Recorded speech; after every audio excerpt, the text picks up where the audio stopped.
Hello everyone, आप सभी को आपका अपना चैनल इंग्लिश विद दिलखुश पर आपका स्वागत। आई होप आप लोग बहुत अच्छे होंगे और स्वस्थ होंगे। चलिए आज मैं आपको बताऊंगा फ्रेज के बारे में।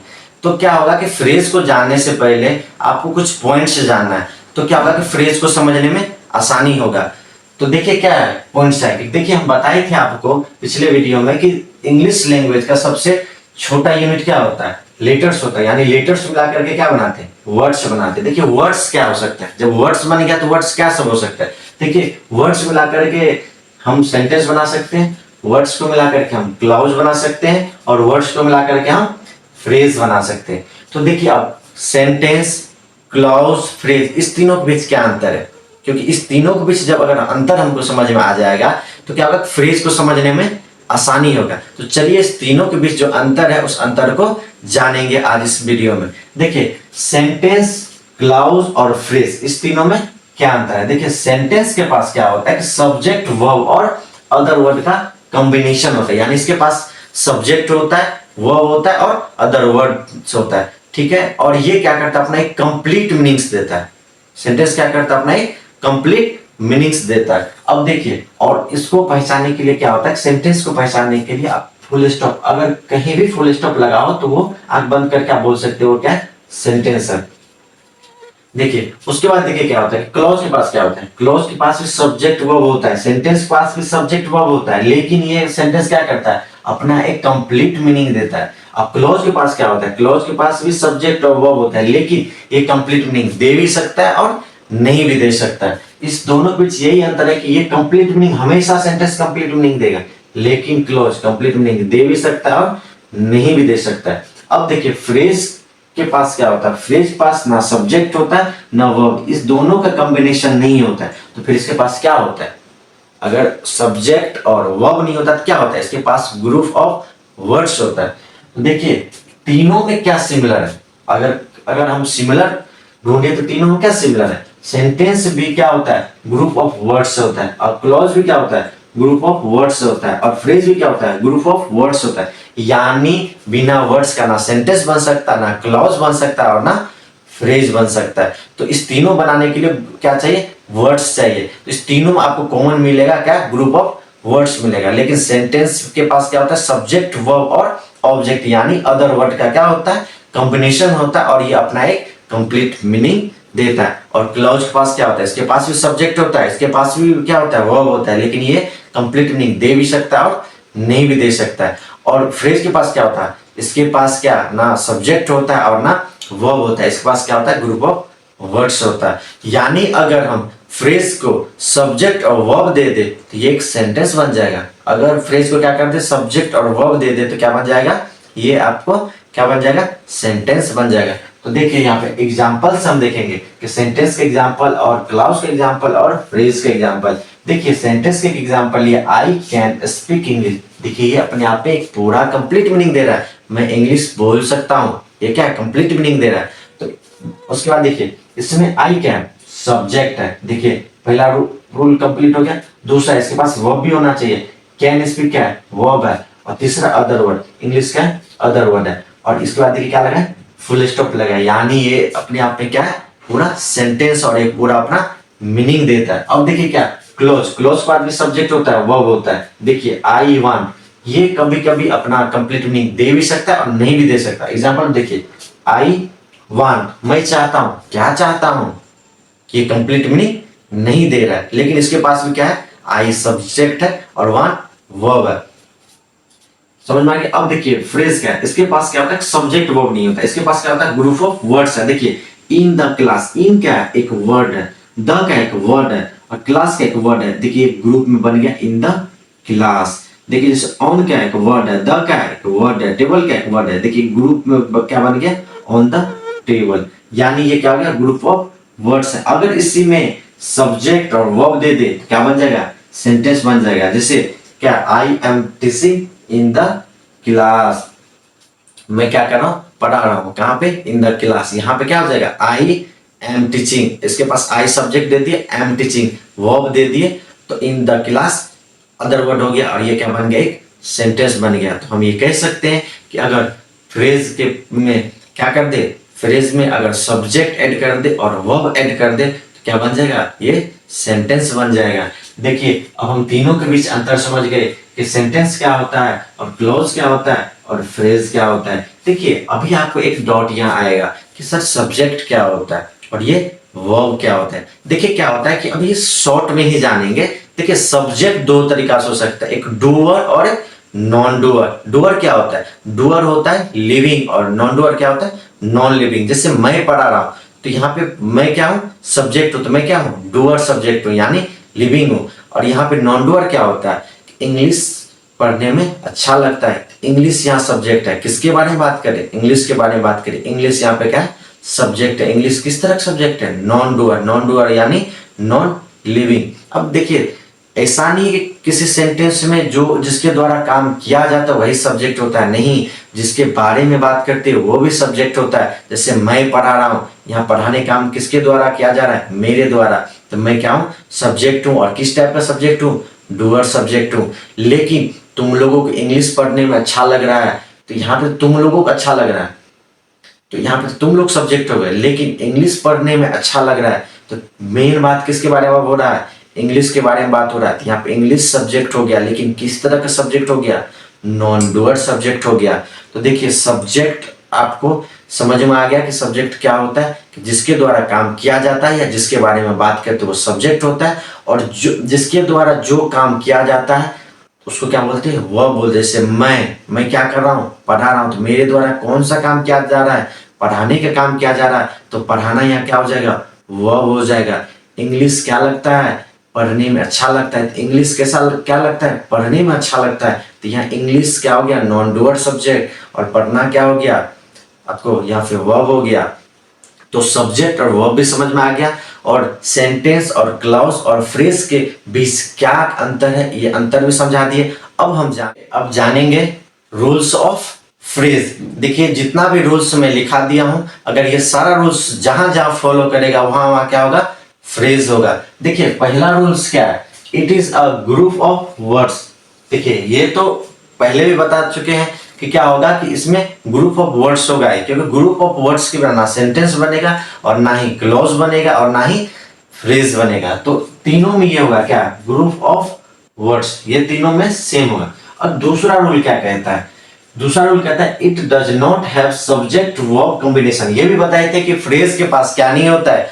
अपना सब्जेक्ट और वर्ब का कॉम्बिनेशन नहीं होता है, इसके पास सिर्फ ग्रुप ऑफ वर्ड्स होता है। देखिए दूसरा रूल, ठीक है।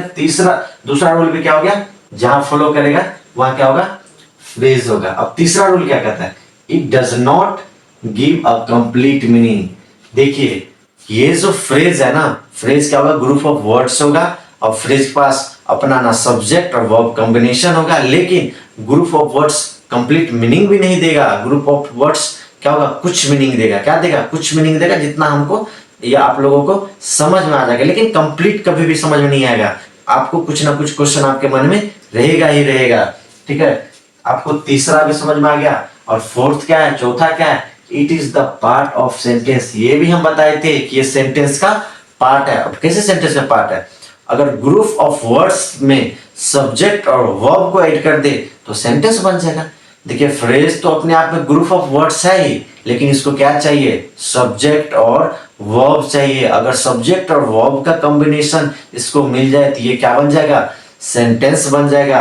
और ये हम कह सकते हैं कि हर एक सेंटेंस में क्या होता है? फ्रेज होता ही होता है, क्योंकि ग्रुप ऑफ वर्ड से ही क्या बनता है? आपको सेंटेंस, क्लॉज और फ्रेज बनता है। तो एक सेंटेंस में क्या होता है? फ्रेज होता है। तो वही आपको फोर्थ रूल्स बताया, it is the part of sentence. ये सेंटेंस का एक हिस्सा होता है, पार्ट्स होता है। कौन होता है हिस्सा? फ्रेज होता है हिस्सा। देखिए एग्जांपल से एक हम हिंदी में आपको एक क्या लिए हैं? आपको एक सेंटेंस लिए। सेंटेंस क्या लिए? मैं इस क्लास में पढ़ा रहा हूं। देखिए मैं क्या है? मैं यहाँ पे सब्जेक्ट को पढ़ाने काम कौन कर रहा है? मैं कर रहा हूं। बताए थे जिसके द्वारा काम किया जाता है या जिसके बारे में बात करते वो सब्जेक्ट होता है। तो काम किसके द्वारा किया जा रहा है? मेरे द्वारा किया जा रहा है। मैं पढ़ा रहा हूं तो यहाँ पे मैं क्या हूं? सब्जेक्ट हूं। किस तरह का सब्जेक्ट हूं? डूअर सब्जेक्ट हूं। किस तरह का सब्जेक्ट हूं? डूअर सब्जेक्ट हूं। और मैं इस क्लास में क्या कर रहा हूं? जिसके द्वारा जो काम किया जाता है वो क्या होता है? वह होता है। तो मेरे द्वारा कौन सा काम किया जा रहा है? पढ़ाने का काम किया जा रहा है। यहाँ पे पढ़ाना क्या हो गया, वर्ब हो गया, क्या हो गया, वर्ब हो गया। अब देखिए इसके बाद क्या बच गया, इस क्लास में, इस क्लास में क्या हो गया, अदर वर्ड हो गया, क्या हो गया, OW, अदर वर्ड हो गया। यानी देखिए अब फ्रेज का रोल क्या होता है, फ्रेज का रोल ये होता है कि देखिए सर फ्रेज के पास क्या नहीं होता है, सब्जेक्ट नहीं होता है, सर फ्रेज के पास क्या नहीं होता है, वर्ब नहीं होता है। यानी मैं और पढ़ाना, ठीक है, पढ़ा रहा हूं, इसको अगर निकाल दूं, मैं और पढ़ा रहा हूं, तो क्या बच जाएगा, इस क्लास में, यानी इस यहाँ पे इस क्लास में क्या हो गया, फ्रेज हो गया। देखिए इस भी एक वर्ड है और क्लास भी एक वर्ड है और मैं भी एक वर्ड है, तो देखिए क्या ग्रुप ऑफ वर्ड्स क्या होता है, फ्रेज होता है। लेकिन फ्रेज के पास सब्जेक्ट और क्या नहीं होता है, वर्ब नहीं होता। यानी अगर मैं और पढ़ा रहा हूं इसको हटा दे तो बाकी जो रेस्ट बच जाएगा इस क्लास में, ये क्या हो गया आपको, यहाँ पे फ्रेज हो गया। तो हम कह सकते हैं कि किसी सेंटेंस में क्या होता है, फ्रेज होता ही होता है। यहाँ पे देखिए फोर्थ लाइन लिखा है ना कि it is the part of sentence. देखिए इस क्लास में ये पूरा एक सेंटेंस है, मैं इस क्लास में पढ़ा रहा हूं, लेकिन मैं सब्जेक्ट है, क्योंकि क्या होता है फ्रेज के पास सब्जेक्ट नहीं होता है, वर्ब नहीं होता है। तो सब्जेक्ट अगर हटा दिए और वर्ब हटा दिए, जो अदर वर्ड बच जाता है वही क्या होता है, फ्रेज होता है। तो अदर वर्ड ही क्या होता है, फ्रेज होता है। तो कह सकते हैं किसी सेंटेंस में क्या होता है, कोई भी सेंटेंस में क्या होता है, फ्रेज होता ही होता है। इसलिए फ्रेज क्या होता है, सेंटेंस का पार्ट होता है। देखिए अगर इसका इंग्लिश अगर बनाए,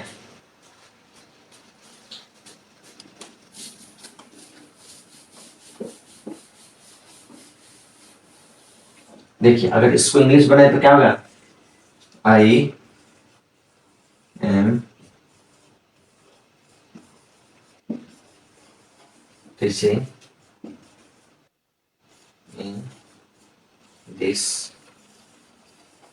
क्लास। ये फुल स्टॉप दे दिए। देखिए यहाँ पे क्या है, आपको पूर्ण विराम है, हिंदी में क्या पूर्ण विराम है, यानी ये सेंटेंस, और इंग्लिश में फुल स्टॉप, ये सेंटेंस है। फुल स्टॉप जब भी लगेगा तो समझ जाना क्या है, सेंटेंस है।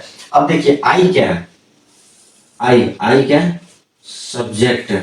और यहाँ पे क्या है, एम टीचिंग क्या है, एम टीचिंग क्या है, वर्ब है, क्या है, वर्ब है। तो देखिए सब्जेक्ट वर्ब, उसके बाद ये क्या है, इन दिस क्लास, ये अदर वर्ड, क्योंकि पूरा सेंटेंस है। तो सेंटेंस का स्ट्रक्चर क्या होता है, सब्जेक्ट वर्ब और अदर वर्ड। और इसमें ही क्या करें, अगर सब्जेक्ट को हटा दे और वर्ब को हटा दे, जो रेस्ट बच जाएगा अदर वर्ड, ये क्या कहलाएगा, फ्रेज कहलाएगा। क्या कहलाएगा, फ्रेज कहलाएगा। यानी क्या होता है, एक सेंटेंस में क्या होता है, फ्रेज होता है। क्योंकि फ्रेज क्या होता है, फ्रेज का डेफिनेशन ये ग्रुप ऑफ वर्ड्स होता है। देखिए इन क्या है, वर्ड है। देखिए दिस क्या है, वर्ड है। क्लास क्या है, वर्ड है। एक से अधिक कुछ भी चीज मिलता है क्या बनता है, ग्रुप हो जाता है। तो एक से अधिक वर्ड्स क्या है, एक से अधिक वर्ड है तो क्या हो गया, यहाँ पे ग्रुप हो गया। तो क्या होगा कि वर्ड्स क्या होता है, ग्रुप ऑफ वर्ड्स क्या होता है, फ्रेज होता है। तो अगर सब्जेक्ट और वर्ब को हटा देंगे सेंटेंस में, जो अदर वर्ड बच जाएगा वो क्या होगा, फ्रेज होगा। अब कौन सा फ्रेज होगा, ये नहीं, सिर्फ क्या होगा, फ्रेज होगा। फ्रेज का भी टाइप्स होता है, नाउन फ्रेज, ठीक है, वर्ब फ्रेज, एडजेक्टिव फ्रेज, ठीक है, adverb phrase, conjunction phrase, preposition phrase, infinitive phrase, gerund phrase, participle phrase, बहुत सारा फ्रेज होता है। वैसे कॉमनली 5 ही फ्रेज बताया जाता है, लेकिन एडवांस लेवल में क्या होता है, 5 और ऐड हो जाता है। तो अब मैं आपको इस वीडियो में टोटल बताऊंगा, बेसिक और एडवांस। यानी अगर फ्रेज से चाहे किसी भी लेवल का, आपको कंपटीशन लेवल का, एमटीएस, सीएचएसएल, सीजीएल, जहां भी और जिस भी एग्जाम में, चाहे स्कूलिंग में, जहां भी इससे क्वेश्चन आएगा, आपका सारा क्वेश्चन आपको सॉल्व होगा। एक भी क्वेश्चन आपसे ऐसा नहीं होगा कि नहीं बनेगा। तो 0 टू हीरो इस बैच में हम आपको बताएंगे। चलिए आज हम इतना बता दिए। इससे आगे आपको नेक्स्ट पार्ट में मिलेगा। इससे आगे नेक्स्ट पार्ट में क्या होगा कि फ्रेज का काइंड्स बताएंगे, और काइंड्स के बाद एक एक करके सभी के बारे में क्या बताएंगे आपको, कि कैसे उसको किसी भी सेंटेंस में नाउन फ्रेज को कैसे पहचाने, किसी भी सेंटेंस में क्या करें, वर्ब फ्रेज को, एडजेक्टिव फ्रेज को, एडवर्ब फ्रेज को, प्रीपोजिशन फ्रेज को, कंजंक्शन फ्रेज को, इंटरजेक्शन फ्रेज को, पार्टिसिपल फ्रेज को, ठीक है। उसके बाद आपको जेरंड फ्रेज को और इन्फिनेटिव फ्रेज को कैसे पहचाने, तो इसका नेक्स्ट पार्ट जो आएगा उसमें आपको बताया जाएगा। अगर आपको यह वीडियो अच्छा लगे तो आप अपने इस चैनल को जाकर के लाइक करें, सब्सक्राइब करें, एंड कमेंट्स करें, एंड शेयर करें। चलिए, थैंक्स टू ऑल। आप लोग को जितना चीज हम बताएं उसको आपको नोट डाउन कर लेना और रिवाइज करना है। और मेरा वीडियो आपको कैसा लगा आप कमेंट में जाकर के जरूर फीडबैक दीजिए। अगर मुझे कुछ और चीज इंप्रूवमेंट करना, अगर मुझे और कुछ मेरा टीचिंग मेथड में इम्प्रूव करना है तो आप कमेंट में जाकर के जरूर कमेंट करें। और आज का वीडियो आपको कैसा लगा आप ये भी जाकर के फीडबैक दीजिए और आप इसको रिवाइज करते रहिए।